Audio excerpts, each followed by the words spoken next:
Fala aí pessoal, tudo certo? Eu sou Eduardo Jardim e esse é o Garden Futebol Internacional e hoje estamos aqui para falar sobre a volta de Di Maria ao Rosário Central, mais especificamente, não questão números e tal, mas também passando um pouquinho por isso, mas sobre como é importante e como é legal, pelo menos para mim, ver esse tipo de história, né? Eu gosto bastante, confesso. Peço para você deixar o like no vídeo, se inscrever no canal, tem bastante conteúdo aqui sobre futebol internacional, né? Futebol europeu, sul-americano também, mas seleção brasileira, claro. Enfim, tentando aumentar a produção ainda de colocar pelo menos diariamente, tô devendo vídeos inclusive da final da Conference League, da FA Cup, até que já tá um tempinho atrás, mas tudo bem, tudo vai se ajustando com calma. Bom, ontem Rosário Central anunciou o retorno de Di Maria, né? Não sei se grande expoente nos últimos anos que revelou, porque o Rosário revelou bons nomes, né? Mas acho que é o maior, sim, nesses últimos anos aí, pelo menos. Não vou dizer que é o maior ídolo, porque acho que ídolo é uma coisa muito pessoal, né? E a não ser que seja uma coisa muito incontestável, que eu acho que não é o caso do Di Maria, você pode até falar, tipo o Pelé no Santos. O Pelé é o maior ídolo da história do Santos, isso é incontestável. Mas, tirando isso, eu acho que é uma coisa muito pessoal o ídolo, né? Cada torcedor pode ter um, enfim.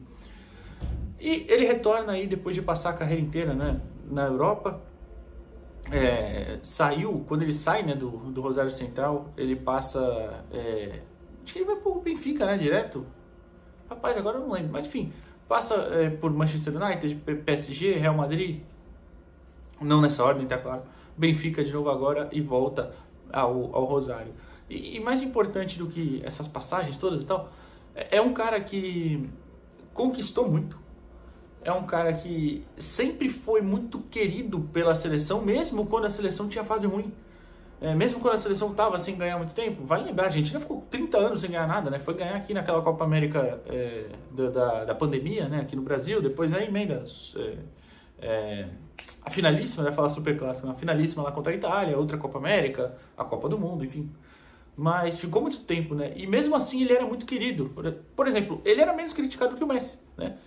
Na seleção, e aí não por qualidade, mas é porque o Di Maria sempre apareceu nos momentos decisivos, né? Não que o Messi não tenha aparecido também, mas era um tipo de entrega diferente, até porque você espera do Messi sempre o máximo limite, do Di Maria nem tanto, apesar de ele ser um puta craque, né? É o cara que fez gol na final do título olímpico da Argentina de 2008, fez o gol da final, né? Foi 1-0 contra o Brasil, na final da pandemia, foi o gol dele, né? Bom lembrar, de cobertura no Ederson. Fez gol nessa finalíssima também. É um jogador de extrema importância. Sofre o pênalti na final da Copa do Mundo, né? Aliás, ele faz gol também na final da Copa do Mundo. Pois é.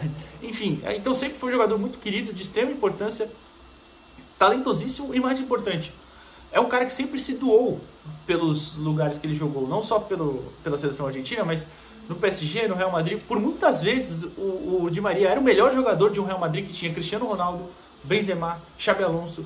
E eu não digo tipo o melhor no geral na carreira, não, mas dentro da partida, sabe? Direto, ele era o cara que decidia, era o cara que dava assistência, era o cara que mais produziu.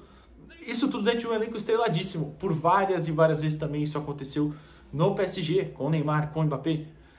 Sempre foi um cara muito... Com o Ibrahimovic, né, um pouquinho mais atrás. Enfim, sempre foi um cara muito decisivo, muito participativo e que sempre fazia funções de serviços como é que eu posso dizer? Aquela função de operário, né? Fazia a função do operário, mesmo sendo uma estrela, mesmo tendo talento para ser uma estrela e muitas vezes tendo esse papel de estrela, né? É o cara que às vezes voltava para marcar, fechava o lado esquerdo, é um jogador de que você podia contar para fazer funções mais ingratas, né, digamos assim.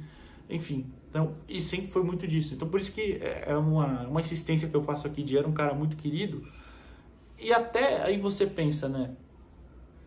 Eu já vou chegar nessa parte, mas tiveram ameaças, né, a família dele no ano passado, quando o Rosário já tentou a volta dele, né?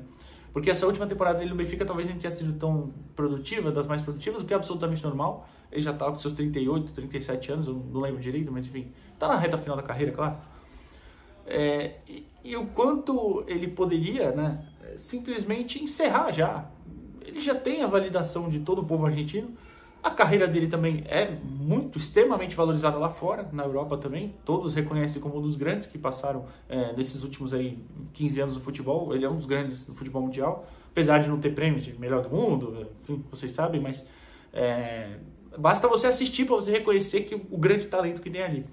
E aí, mesmo assim, volta pro clube de infância. Claro que ele não tá voltando sem ganhar dinheiro, vai ter segurança 24 horas, é evidente, vai ter essas regalias. Mas é aquilo, você quer ter um craque, um dos seus grandes ídolos, e não quer dar regalias? Não existe isso, né? E ano passado, né, eu falei dessa tentativa, né, de volta do Rosário, do ano passado, de contratar ele. Ameaçaram, né? A cidade de Rosário é muito violenta, né? E integrantes do crime organizado e tudo mais não gostam dessa visibilidade toda que traz.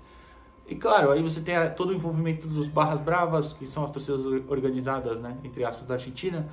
Você tem envolvimento com crimes cometidos, com coisas que não podem chamar tanta atenção, com a rivalidade também, que aí você sabe que o cara ele é um criminoso, mas é da Barra Brava, então ele tá ali no dia a dia, organiza. Tem a forte rivalidade em Rosário, que é o Rosário Central e o News Old Boys, né? Então, inclusive eu tenho a camisa do News e não tenho do Rosário, preciso comprar, que é muito bonita mesmo.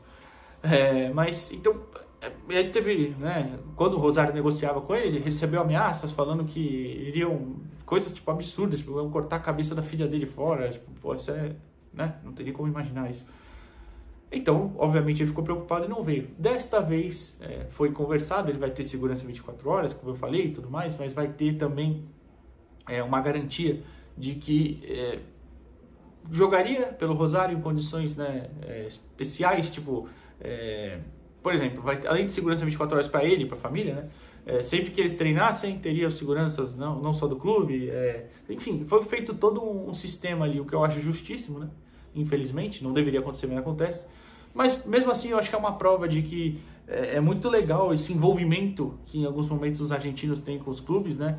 E que, por exemplo, a gente vai esquecer disso, Keylor Navas está no News Old Boys. Pô, foi companheiro dele, inclusive. Claro que no dele não tinha envolvimento afetivo ali, mas ele aceitou também o desafio, enfim. É bem legal isso. O Keylor Navas não é argentino, claro, é costarriquenho, mas vocês entenderam o ponto.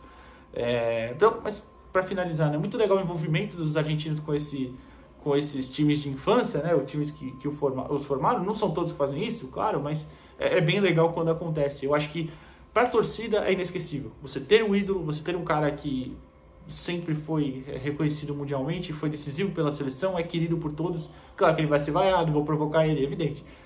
Mas é muito legal ter um cara desse nível. É muito legal. E pro sentimento do torcedor também é incrível, é impressionante. É um jogador talentosíssimo. Eu falei até de recentes que o Rosário revelou, né? Eu acho que ele é o maior. Dos mais recentes, assim, dos melhores, eu lembro do Lo Celso. O Giovanni Lo Celso é revelado lá. É o Lo Celso? Rapaz. Não, eu acho que é o Lo Celso, sim. Mas, enfim, tem bons jogadores. Eu não vou lembrar. Eu faço questão desse aqui deixar na descrição. Mas eu acho que é o grande expoente ele, né? E volta... O Rosário hoje não é favorito a nada. Não volta para disputar títulos nem nada, mas... De repente, começa-se a montar ao redor dele um elenco para voltar a ser campeão. A final da apertura, amanhã, é Huracan e Platense. E aí? Não são dois grandes elencos? O Platense, inclusive, foi passando nos pênaltis, nos trancos e barrancos e tal. Passou do River nos pênaltis, eliminou o São Lourenço fora de casa, enfim. Quem sabe não dá para completar a ilusão, né? Essa volta. Mas é muito legal ver esse envolvimento, ver esse sentimento e dar a um torcedor tão sofrido, pelo menos, essa alegria dentro de campo. Depois tem que ver, né? É que na Argentina é diferente a questão do rebaixamento. A gente pode comparar com o Santos, a volta Santos e Neymar, né? Mas lá na Argentina são 30 times, para cair tem o promédio, que é aquela média dos últimos 3 anos. Então o Rosário não vai cair, não vai brigar para não cair, não vai. Pelo menos não esse ano, né? Pode ser que faça uma campanha tão ruim que afete os outros anos, mas eu duvido também. Mas conquistar uma Copa da Liga, isso dá. Enfim. O que você acha do Di Maria dessa volta no geral? Deixa o like aqui no vídeo, se inscreve no canal e até a próxima, pessoal. Valeu!